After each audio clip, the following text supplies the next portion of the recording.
Fala pessoal, tudo bom? Boa noite, e aí? Na aula de hoje a gente vai falar um pouquinho aqui sobre a injeção eletrônica já um pouco mais voltado para a prática, né? Tem sido já uma rotina então, e eu pretendo fazer assim esses vídeos, né? Dia de quarta apenas teoria e dia de quinta um vídeo demonstrativo da prática, tá? E isso deve se manter ao longo do semestre. Eu andei conversando já com alguns alunos da turma e aí eu estou pensando, e aí eu queria ouvir um pouco a opinião de vocês, mas assim, pelo menos para esse primeiro momento, eu estou pensando em uma ou duas quartas-feiras no mês a gente fazer uma aula ao vivo. E aí eu faria aula de quarta, né? Porque a aula de quinta-feira é mais complicado, uma vez que a aula de quinta é a nossa aula prática, né? Prática demonstrativa. Então, se tudo correr bem, eu estou pretendendo na semana que vem, na quarta-feira, a gente fazer uma aula síncrona, né, uma aula ao vivo. Eu particularmente nunca mexi no Google Meet, eu só tenho usado o Microsoft Teams, mas eu vou procurar alguma forma de salvar a aula lá, né? E aí a gente faz a aula no horário da aula, né, que a aula é 8h20. Fazemos aí 8h20 até 9 horas para a gente falar um pouquinho sobre taxa de compressão e o início de sensores.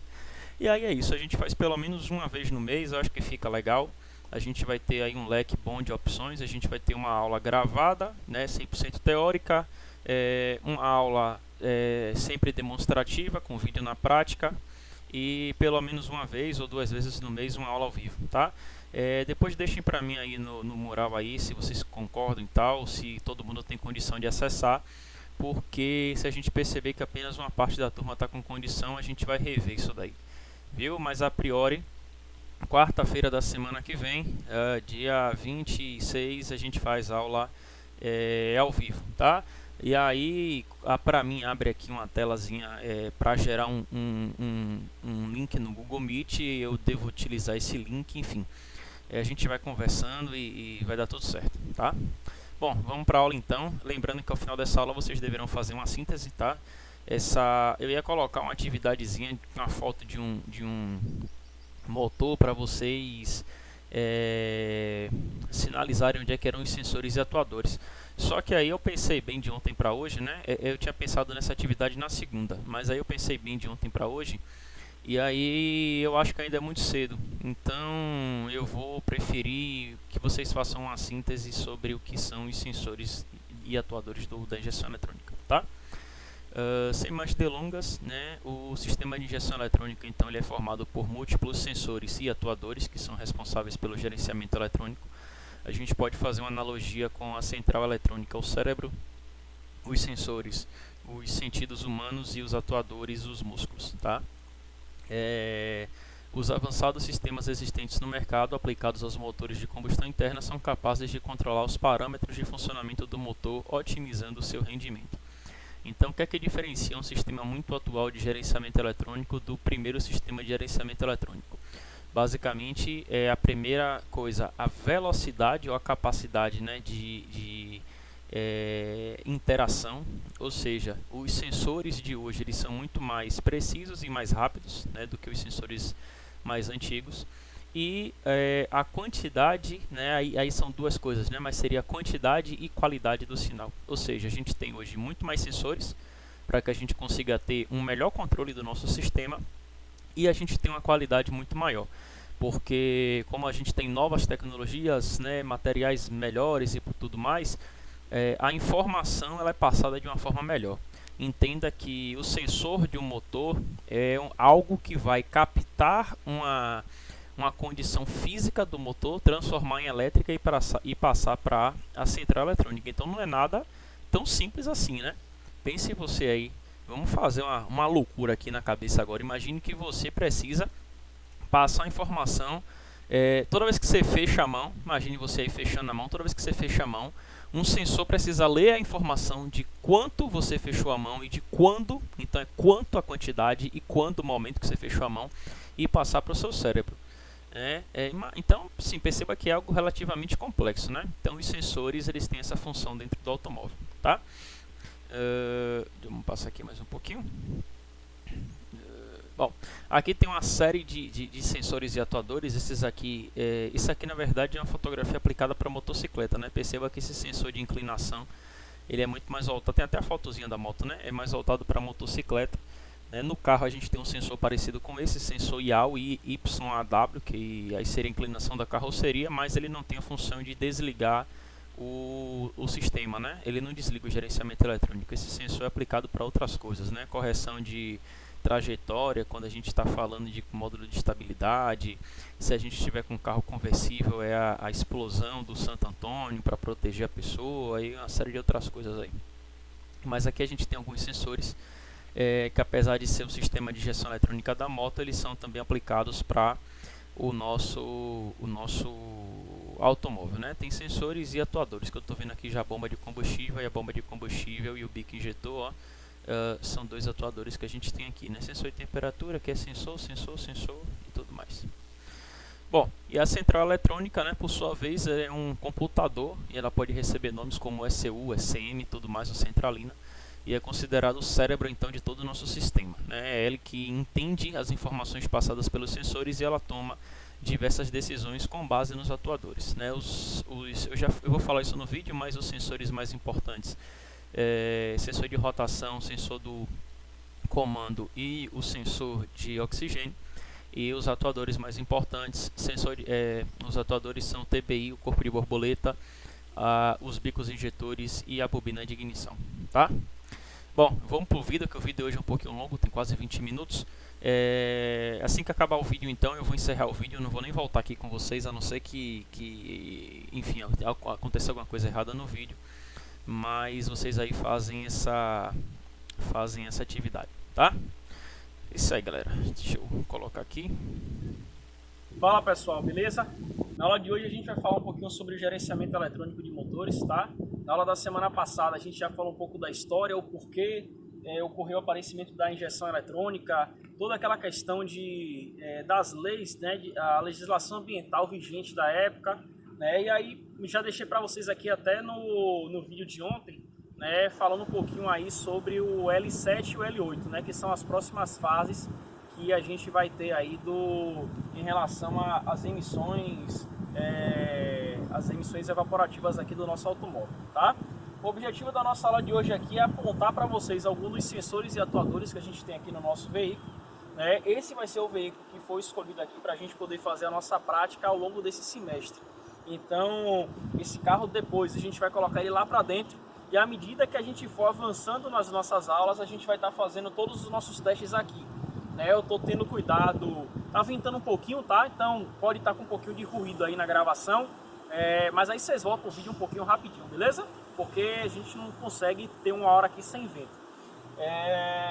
Como eu estava dizendo, à medida que a gente for ensinando cada um dos sensores, a ideia é que a gente fale tudo daquele sensor naquele dia. Então a partir da semana que vem, a gente vai iniciar com o sensor de rotação, né? A gente vai falar tudo do sensor de rotação. No outro dia, sensor do cabeçote, tudo de cabeçote, e daí sucessivamente, até que a gente consiga vencer todos os sensores e atuadores do veículo, tá legal? A aula de hoje é só para a gente poder se localizar quando a gente pega esse emaranhado aqui dentro do carro. Vou pedir a Chiquinho para chegar aqui um pouco mais perto, tá? Bom, pessoal, vocês estão percebendo que aqui a gente está com um monte de chicote elétrico aqui para lateral, né?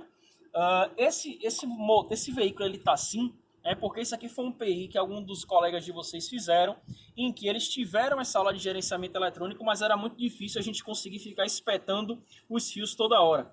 Então eles duplicaram esses conectores, esses chicotes elétricos, tá? Então todos esses chicotes aqui estão com a numeração, existe um manualzinho para a gente poder seguir, mas cada um desses chicotes elétricos aqui duplicados representa um chicote elétrico original. Pedro, não entendi, me dê um exemplo. Esse fio aqui, ó, deixa eu botar isso aqui pro lado. Esse fio aqui, ó, que tá passando para a bobina, ó, vejam que em um momento, ó, ele tá duplicado, tá vendo? Ele tá com um código aqui de B3, né? Então esse mesmo chicote é esse daqui. Ou seja, como agora os fios estão em paralelo, quer dizer que o mesmo comando que está vindo da central para esse cara é o que está vindo para o lado de cá. Tá? Então, quando eu colocar aqui os alfinetes e colocar o osciloscópio ou o multímetro, eu vou conseguir pegar o mesmo sensor, vou conseguir pegar o mesmo pulso, né, que foi para a minha bobina, tá? Então por isso que eles estão aqui duplicados. Aqui bobina 3, bobina 2, tá? E cadê o da bobina 1? Pronto, e aqui é o da bobina 1, tá certo? Então nós temos aqui, ó, os das nossas 3 bobinas, tá? A gente tem alguns outros sensores aqui, CKP, tá? O sensor MAP, deixa eu ver o outro que está aqui colocado. Nós temos aqui controle do sistema de ar-condicionado, me parece. Os dos sensores aqui de sonda lambda, tá? Tem um sensorzinho que aqui está amarrado, mas eu vou verificar. Esse modelo de veículo, ele tinha uma particularidade que existiam 2 conectores que vinham aqui para eles, mas que não tinham ligação.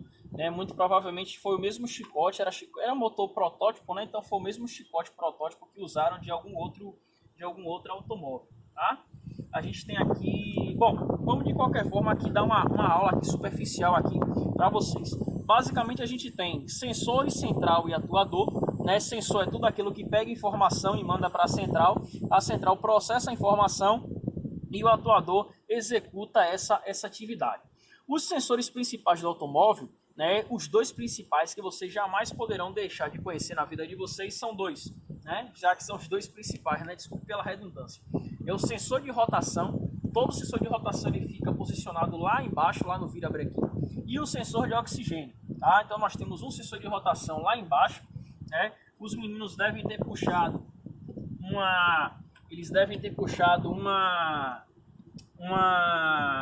aqui, ó, tô vendo aqui agora, ó, um rabicho para cá, tá aqui escrito POSC, né, que é o de posição, né, que é o sensor que tá indo lá para baixo, tá certo? E a gente tem aqui, ó, Vou dar um pause aqui nesse momento que aqui tinha que dar, né? O CKP já era o Crankshaft Position, né? Que já era o sensor de posição. Esse outro pós aí, eu vou precisar ver lá no manual se eles pegaram isso em duplicidade ou se de repente é alguma outra coisa, tá? Porque assim, tava uma série de siglas aí e as siglas às vezes não estão batendo, né? Mas necessariamente o sensor de posição era o CKP, tá? O CMP, que é Camshaft, é o do comando. Sensor aqui de sonda lambda. Sonda lambda nesse automóvel nós temos 2. Nós temos a sonda lambda de pré, né, que é essa daqui, e nós temos a sonda lambda de pós. Chico, você consegue filmar aqui embaixo? Aqui, ó, pessoal, né? Aqui onde está minha mão aqui, assim, ó. Não sei se está ficando muito claro. Vou tirar aqui o dedo para vocês verem, mas o sensor está aqui, ó. Esse chicote elétrico aqui, ó, vocês acompanharem. Esse chicote elétrico, ele tá pronto. Agora acho que pegou. Ele tá lá embaixo, ó. Esse daqui. Isso. Esse sensor de pré, o que é que ele faz? Ele verifica como é que está o teor de oxigênio da mistura que foi queimada. Através do teor de oxigênio, ele sabe. Se tem altíssimo teor de oxigênio, é que tinha pouco combustível na queima. Tem que jogar mais combustível. Se tem pouquíssimo teor de oxigênio, é que tinha muito combustível na queima. Tem que jogar menos combustível. Então é um sensor que ele fica controlando a emissão, né, a injeção de combustível por nossa central eletrônica. Ele informa a central e a central toma a decisão. O de lá de baixo não. O de lá de baixo é um sensor que ele vai... No meio do caminho nós temos um catalisador que vai fazer a transformação da evaporação, né? Ele vai pegar aquelas evaporações, aqueles gases que foram queimados, aquelas emissões evaporativas e vão transformar, vão catalisar. Vai transformar de combustíveis nocivos para combustíveis não tão nocivos para o meio ambiente. Então vai pegar NOx, CO... Aí mais uma vez, não são combustíveis nocíveis para combustíveis não nocíveis não, tá? São gases nocivos advindos de combustível que vão ser transformados em gases não nocivos que são também advindos do combustível. HC, aldeídos e por aí vai, e vai transformar para poder vapor d'água e CO2, né? Além de nitrogênio. Claro que a transformação não é 100%, mas o catalisador tenta aí elevar isso ao máximo possível. Então aquela sonda lambda, ela tem a função apenas de verificar se o catalisador está bom. Pedro, como é que ele verifica? Simples. Se o sinal de entrada for igual ao sinal lá de baixo, de saída, é porque o catalisador está ruim. Se houver diferença no sinal, é porque o catalisador está realmente fazendo a sua função, tá? Esses são os sensores, os 2 principais sensores. Nós temos um terceiro, né, Chico? Vem para o lado de cá, por favor, para a gente poder mostrar aqui para o pessoal. Nós temos aqui, ó, Esse sensorzinho, pessoal, que tem essa aparênciazinha aqui, ó, né, que é uma aparência de bronze, aquilo ali é um sensor de temperatura, é através desse sensor que aparece a temperatura para o painel da gente, tá? Junto ao corpo de borboleta, que faz parte do corpo de borboleta, nós temos o sensor de posição da borboleta. É um sensor que ele vai pegar a informação e dizer em que posição esse corpo de borboleta está, se está totalmente aberto, se está totalmente fechado, né? O que é que precisa acontecer. E vejam que a gente tem, ó, um sensor aqui embaixo, ó, esse sensor aqui, e um sensor igual do lado de cá. Esses dois sensores são sensores de posição do comando de válvulas. Então a gente tem o comando de válvulas, né, para o lado do escapamento e o comando de válvulas para o lado da admissão, né, e cada um deles está com seu rabicho duplicado também aqui, ó, aqui CMP, né? Então comando de válvulas CMP1, CMP2. Então comando de válvulas 1, né, que é o do lado de cá, e comando de válvulas 2, que é o do lado de cá. Então esses sensores aqui, eles são responsáveis por mostrar a posição do comando. Em alguns motores mais antigos, era um sensor até indispensável, mas nesse caso ele se torna um sensor indispensável. Por quê? Porque esse motor, ele possui um comando de válvulas variável, né? Um comando de válvulas que varia na abertura. Observe aqui, ó, vou pedir a Chico para chegar do lado de cá, ó, que na ponta do comando de válvulas a gente tem aqui, ó, um atuadorzinho hidráulico nos dois lados, né? Tanto do lado de escapamento quanto do lado de admissão, e a gente tem um borne em cada um deles. O que é que isso aqui faz? Né? Isso aqui trabalha regulando a quantidade de óleo que vai para esse atuador, fazendo com que, ora, o nosso comando avance ou recue. Só que quando ele faz esse avanço ou recuo, ele faz o avanço ou recuo girando. Né? O que é que isso proporciona, então? Proporciona com que em algum momento a gente consiga ter um maior tempo da válvula aberta ou um tempo mais curto, né, de válvula aberta. E você aumentar mais o tempo dela aberta ou diminuir mais o tempo dela aberta, você proporciona um maior enchimento ou não, né, do nosso motor. Ou seja, durante mais tempo vai ter uma entrada maior de ar ou uma saída maior de gases do escapamento. É por isso que a gente consegue ter um motor. Esse motor aqui é um motor que a gente tem apenas 3 cilindros, tá? Eu vou dar exemplo com motor de 4 cilindros para ficar mais claro para vocês. Com comando variável, a gente consegue ter um motor de 8 válvulas operando como se tivesse ou 16 ou 8. Antigamente isso dava muito problema.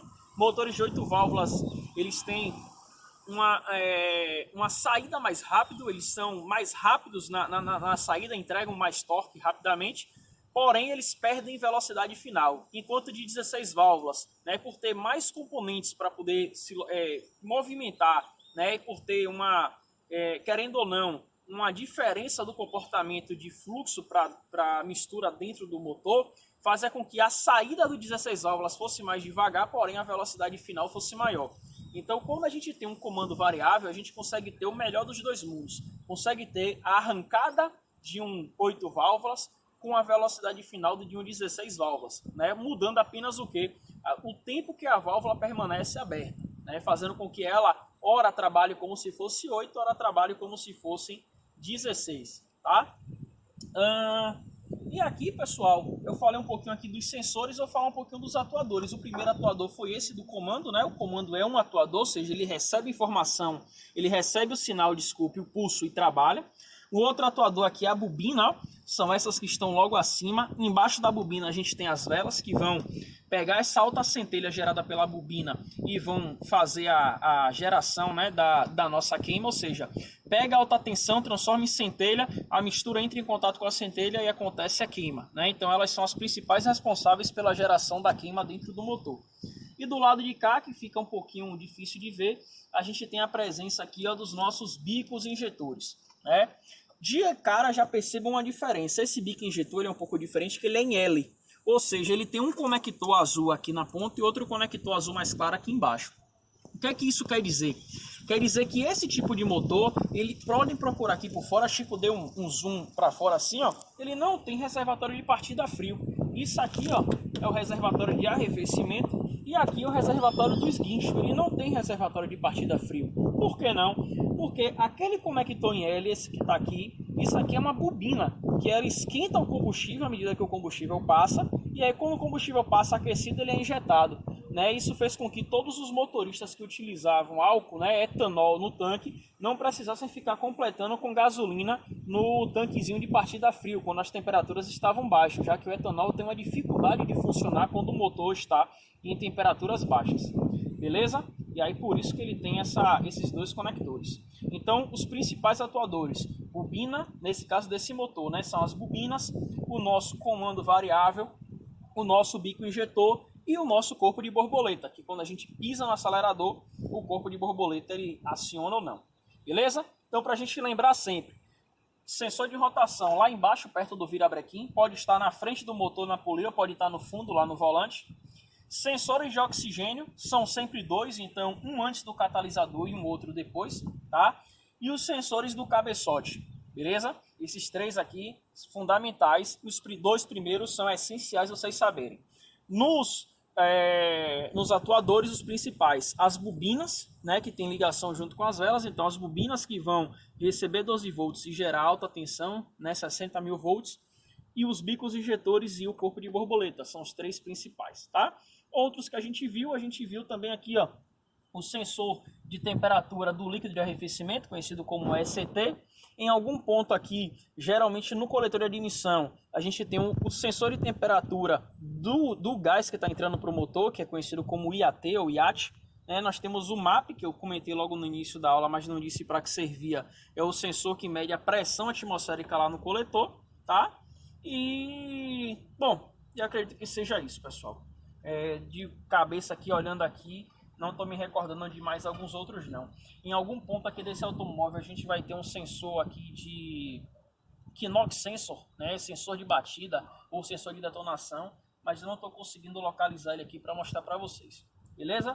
A aula de hoje era só para a gente se situar, vou procurar um videozinho ou uma imagem para poder vocês conseguirem. Bom, é isso aí, galera. A aula de hoje foi essa, né? A partir da semana que vem a gente vai começar a fazer as práticas do sensor de rotação, tá? Então, na aula de quarta-feira eu vou tentar já entrar com a teoria do sensor de rotação. Não sei se vai ser possível, né? Que a gente tem uma quantidadezinha de assunto grande ainda, mas eu vou tentar já entrar pelo menos no início do sensor de rotação, explicando o que é. E aí na aula de quinta a gente faz todas as práticas, né, provenientes aí do nosso sensor. Tá legal?